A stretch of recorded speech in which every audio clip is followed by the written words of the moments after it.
ఋగ్వేదం 9వ మండలం 21వ సూక్తం 1వ మంత్రం. విషయం ఈశ్వర ప్రాప్తి.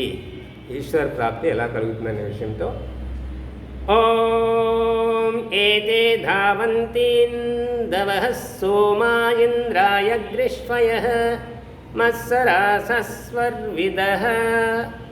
ఏతే ఈ ఇందవః ఆ ప్రభువు వైపు వెళ్ళువాడు స్నేహభక్తితో ఆర్ద్రమైన హృదయము గలవారు. సోమః ఉత్తమ విద్వాంసులకు జీవులు. ఇంద్రాయ పరమేశ్వరుని కొరకు. గ్రీష్వయః బాధాకరములకు విఘ్నములతో పోరాడువారు. ధావంతి ముందుకేగెదరు. తమ్ము తాము పరిశుద్ధము పవిత్రము చేసుకొనెదరు. వారు మత్సరాస ఆత్మతృప్తులకు జనులు.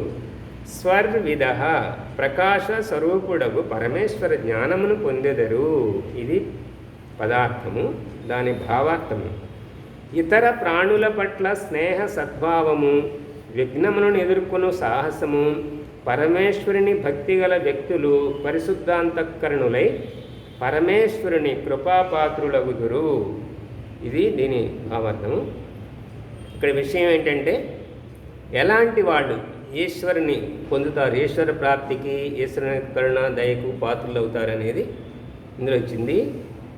పరిశుద్ధ అంతఃకరణము, శుద్ధమైన మనస్సు గలవాళ్ళు, స్నేహము సద్భావము ఉన్నవాళ్ళు, వేటి పట్ల ఇతర ప్రాణుల పట్ల స్నేహ సద్భావాలు ఉన్నవాళ్ళు, విఘ్నములను ఎదుర్కొన్న సాహసం ఉన్నవాళ్ళు, ఎలాంటి పనైనా అయితే దాన్ని నిర్విఘ్నంగా చేయటానికి మధ్యలో ఆఫ్ చేయకుండా చేసే సాహసం ఉన్నవాళ్ళు, పరమేశ్వరుని భక్తి ఉన్నవాళ్ళు, అటువంటి వారు ఈశ్వర కృపకు పాత్రులగుదురు. ఇది ఈ మంత్రం యొక్క భావం. తర్వాత ఋగ్వేదం 9వ మండలం 38వ సూక్తంలో 5వ మంత్రం. విషయం సర్వద్రష్ట సర్వేశ్వరుడు, సర్వము చూచుచున్నాడు. ఓం ఏషస్య మధ్యో రసో అవచష్టై దివశిషు ఇందుర్వారమావిశత్. యహ ఏ పరమేశ్వరుడు ఇందుహు ఈ సమస్త ప్రపంచములో రసము వలె వ్యాపకుడై వారం ఆవరించుకొని ఉండు ప్రాకృత జగత్తులో ఆవిశత్ ప్రవేశించాడు. ఏషః న్యః ఆ ఈ ప్రభు మధ్య ఆనందమయ రసః రసస్వరూపుడై దివః శిశు సూర్యాదులన్నింటిలో వ్యాపకుడై అవచష్టే అందరినీ చూడగలడు. ఇది పదార్థము. దీని భావార్థము. సమస్త ప్రపంచములో సంపూర్ణ బ్రహ్మాండములో వ్యాపించి ఉన్న ఆనంద స్వరూపుడు పరమేశ్వరుడు సర్వకాల సర్వావస్థల యందు సర్వ ప్రాణులను సాక్షాత్తుగా చూచుచున్నాడు. ఇది దీని భావము.